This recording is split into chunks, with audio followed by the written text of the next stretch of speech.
akkuma agartan viidiyoo galfannee jirraa jechuun viidiyoo teenye ta background irra teenye gara fuulduraarra viidiyoo takka keenya irra haasofnu jechuudha. Viidiyoo akkamitti galchitan kajaa'uuf viidiyoo akkatti galchinu akkamitti akka viidiyoo itti galchitanii dursoo viidiyoo import godhuudha miree kun viidiyoo akkamitti import goonee eega import goonee edit goonee immoo akkamitti export goona kajaa'u viidiyoo dabre irratti bal'inaan akkuma isin gadisaa ture jechuudha. Har'a viidiyoon amma import itti godhatan tun akka background itti jechuudha. Viidiyoon irraa haasa'uu barbaade immoo gara fuulduraa kana fidnaa jechuudha overlayidhaan. Gara fuulduraa kana fiduu san dura garuu maal godhuu qabna? Viidiyoo teenya tana gara fuulduratti viidiyoo irraa haasofne san fiduu dura viidiyoo nuti amma hojjechaa jirru tun viidiyoo TikTok immoo ta YouTube short viidiyoodha moo akkasuma ta reeliti immoo ta Instagram ta'uu irratti hundoyti jechuudha. Dursoo amma viidiyoo tana YouTube hojjechaa jirraa jenne. YouTube gaafa hojjennu gaa dirqama ratio C wal qixxeessuu danda'u qabna jechuudha. Ratio C wal qixxeessuudhaan maal goona? Osuma viidiyoo san taan ittiin dabalin jechuudha.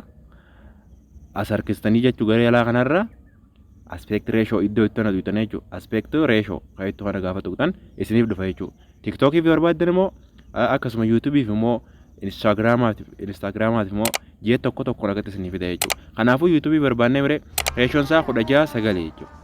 16:9 mi ka YouTube ka TikTok 9:16 jechuudha. Saniifuu ka TikTok way barbaannee ka YouTube barbaannee mi ka YouTube kana tuqnaa jechuudha.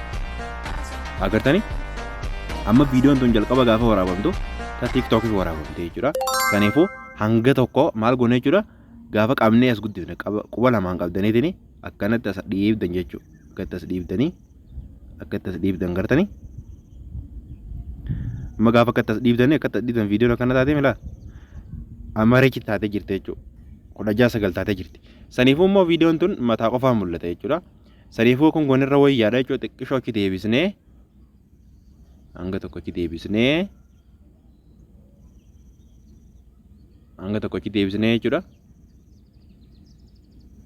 Yaa hanga inni achi deebisnee gara duubaa kana immoo backgrounding bakka gurraacha kana agartume iddoo gurraatti tan iddoo asii tanaaf gurraatti kana agartume kana maaliin cufna yoo ta'an backgroundidhaan cufna. Kana dura right godhannaa jechuudha.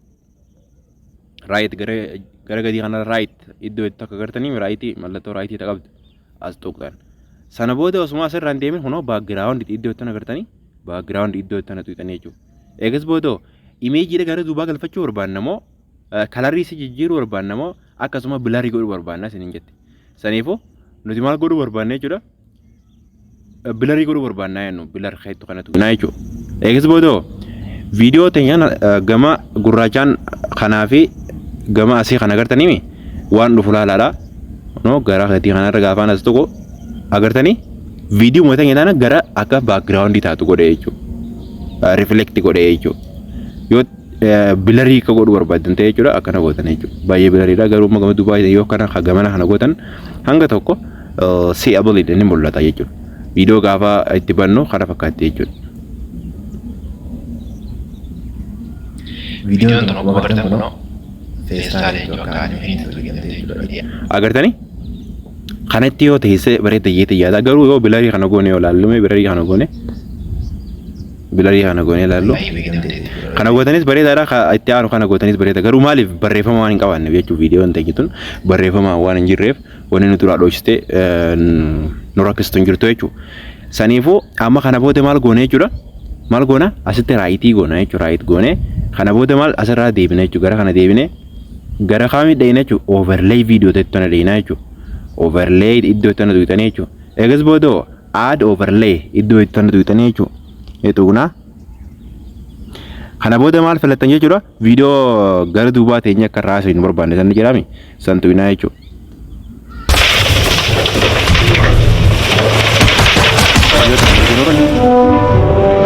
Kartonaa fi meeshaa walirraa jira gaa'e kartonaa immoo tana argoonaa jechuudha. Viidiyoon dhufteerti agartanii garuu fuula kan jira dhufte fi fuula viidiyoo gara duubaa sana dhufte akkam goona kaayettan qubumaan qabdanii kattachi dhiibuu dandeessan jechuudha. Yoo saayizii xiqqeessa barbaaddanoo quba lamaan qabdanii akkana gootan xiqqaatte jechuudha. Fuula keenyarraa fuula viidiyoo gara duubaa sana kan dho'isneef garana gootan jechuudha. Maaliif video gaafa point goona asitti kuno point gaafa godhuun agartanii video kana gaafa hin jiru pointii karamni jechuudha. Karaa kamittiin quba laachaa jira gara kaamire gara kana galuu qabdi jechuudha. Agartanii?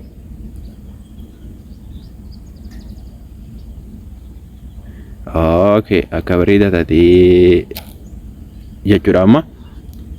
Saniif amma viidiyoon yeroo lammataa galchine tun ta'u overlayidhaa tun garte wanni irra xiqqoodha jechuudha.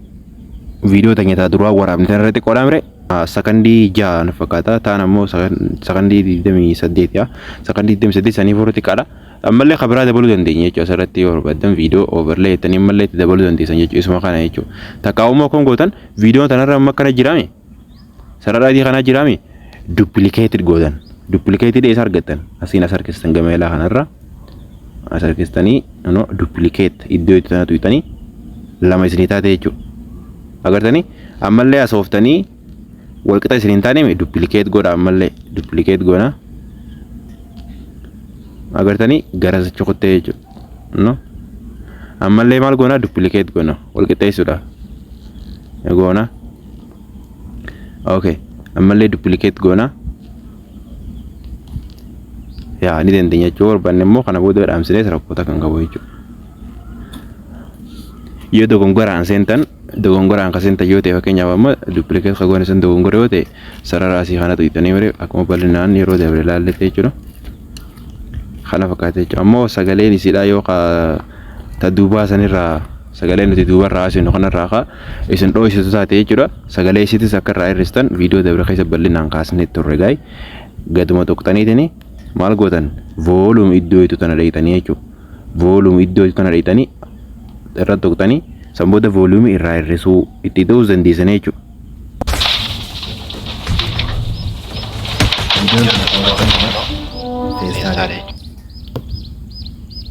Okay. Video gara duubaa tanarraa maal volume itti dabaluu dandeessan jechuudha. Video tokko barbaadamu feestaalee yookaan AI fayyadamuun video kana irratti hojjennee video kanarraa dhaabbannee jiru akka video kanarraa saniif video nama akka baakgiraawundiitti nama fayyadamu jechuudha. Agartanii saniimu sagaleen tanii jalqaba irraa hirrisatan agartanii. Video tokko barbaadamu feestaalee yookaan amma jalqabaa tanarraa hirrisneemi itti aanu tanarraa hirrisuu qabna jechuudha sagalee irraa hirristanii duplicate goone waan ta'eef kaadhimee hin fayyadamte jechuudha. Itti aanu kanallee akkasumatti irraa hirristan jechuudha sagalee volume iddoo itti tanatu itanii irraa hirristanii. Ini video sana kan tujuannya benar kan hero bisnis versi saya juga. Amma mau video sana dhaabbannee jiru. Kan video jedhamte kana laruudhaan video sana irraa hin haasa'u. Ammallee tanarraa hirrisnaa. Videoon tun akka video jedhamte kana laruudhaan video sana irraa hin haasa'u barbaadee isin ture. Saniifuu videoon tun amma akka baakgiraawundiitti nama fayyada jechuudha. Guutuu isaa dhaggeeffannoo.